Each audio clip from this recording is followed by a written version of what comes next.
So, Garrett, you just got off the phone with Donald Trump. Breaking news. Yeah, the former president's in a very good mood about this debate. We talked a little bit about the challenges of preparing for it. And interestingly, he told me that what he thinks is the hardest thing about debating Kamala Harris is the idea that her positions have changed so much, especially going back to when she was running for president 2019, 2020. You essentially don't know what to prepare for, what positions she might or might not take on the stage. I asked him, kind of, what does that make it more challenging? What do you do about that? He says he believes it makes it so that voters won't believe her, that they won't trust her. And when I talk to the people who've been working on his debate prep, the Republicans who are in his ear, they say that he's not going to focus on the idea that she's changed positions or that she's a flip-flopper. Instead, he's going to try to attack her for basically whatever the most liberal position she has taken on any issue is. He will try to make her own that position. And essentially, the point you were making, Chris, about how she's a little bit less defined, voters don't know as much about her, Donald Trump will try to define her in the most liberal or progressive way possible. They think Bernie Sanders set a nice roadmap for them over the weekend on Meet the Press. That's their plan. As always with Donald Trump, though, whether he sticks to it or not when the lights come on that stage is a separate question. But, Garrett, you're describing a man who's different than what we've been talking about for the last month, somebody who's been watching Kamala Harris surge in the polls, getting all the headlines, incredible amounts of money raised. What turned it for him, or has he turned? Well, look, I always say this about Donald Trump. He doesn't change, but he does focus. And I think that's part of what's happened here is they've gotten a little bit closer to the debate day. He's dialed in a little bit more. Also, they had some favorable polls, public polls and public modeling over the weekend. That New York Times Siena poll, which showed him with a margin of error lead.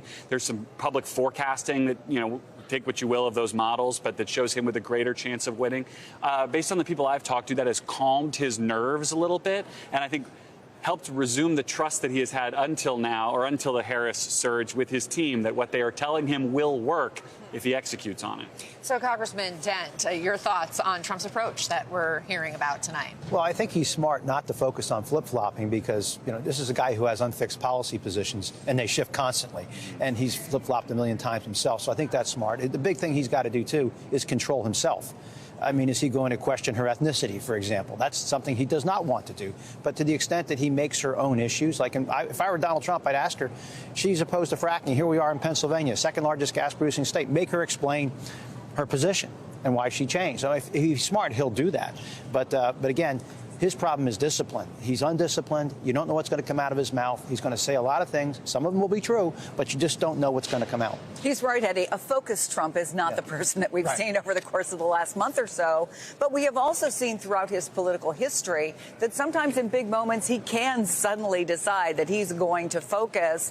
What do you think? Who are we going to see tonight? Well, I think we're going to see a moment of contrast. First of all, we got to just think about the visual. When the camera pans in, you're going to see the first woman of color as a major nominee, and you're going to see this Donald Trump, this old man. So you're going to see that contrast, right? And then we're going to hear differences. What do we think about the past and the future? So I think she's going to try to introduce herself to the country, and she's going to try to say, do you want to go back to this, or do you want to imagine what we can do together moving forward? So I think we're going to be, she doesn't have to. But to his strategy that we're hearing from Garrett, can she really separate herself from some of the policies of the Biden administration that he wants to criticize or may be successful criticizing, including immigration and the economy? Well, I don't think she needs to separate herself in some hard sense to draw a hard line between her and President Biden. She wants to say, look, this is what she has to own some of the successes of the Biden administration and to talk about how she's going to take the nation forward, how she's going to take the nation in not necessarily a different direction, but in the next phase. She's going to pass the baton to. For what it's worth, the Trump team agrees with you, by the way, that that's what she needs to do. They were telling me, one of the Trump allies who's been involved in his debate prep said, if they were Kamala Harris, it would be all future, all vision. The turn the page stuff works, and they understand that it works, and that's what they expect her to do tonight. Well, let's find out what she's planning from our Monica Alba. What are you hearing from the Harris team about the vice president's approach and expectations tonight?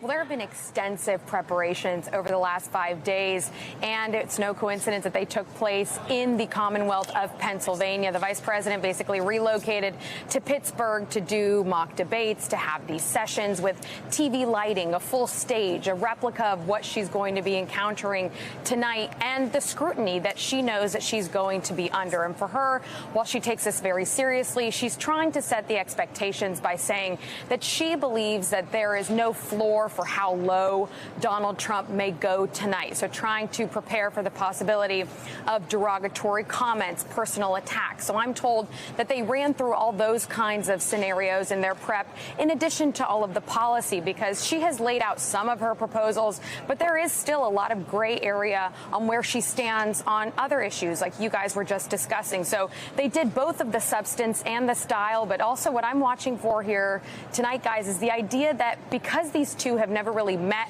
or come face to face, there's this question of, will there be a handshake? Will they have any kind of interaction during the commercial breaks? What will that look like? That's been part of the preparation and what they've been discussing as well. And this is somebody who, of course, did her own primary debates as a senator back in the 2019-2020 cycle, and then she did a vice presidential debate, but she doesn't have anywhere near the experience that Donald Trump has had on the debate stage at this level. So that's why you're also seeing the Harris campaign kind of talk about those expectations in terms of the rules. They continue to say that they're disappointed by the fact that the microphones are going to be muted when it's not the turn of the candidate to speak. They feel like that's not going to offer the American people the full portrait, the full view of who Donald Trump may be when he is more unfiltered. So watch for that to be something that they continue to signal. But really, they're trying to talk about this in terms of the contrast, in terms of the stark differing vision that she's going to present. But you're right that she is going to walk this fine line, we're told, of praising her record in the Biden-Harris administration, because that's how she wants to tout some of her accomplishments, while at the same time saying, here's how I would be different if I were elected to the White House in November.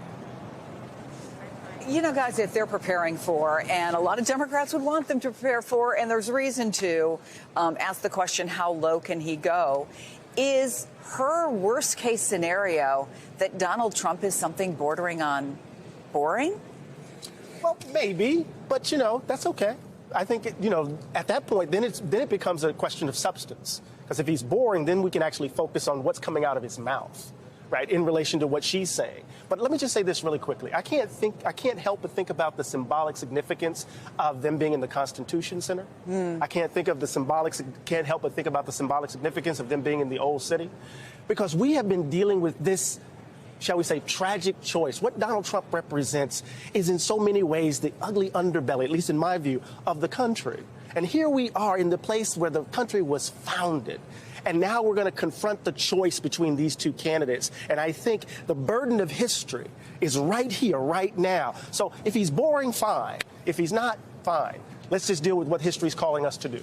To that point, they are going to be in the Constitution Center, and I think that's a great place to make the argument about Donald Trump wanting to suspend the Constitution for a day, not respecting the peaceful transfer of power, and all those issues may be connected to January 6th.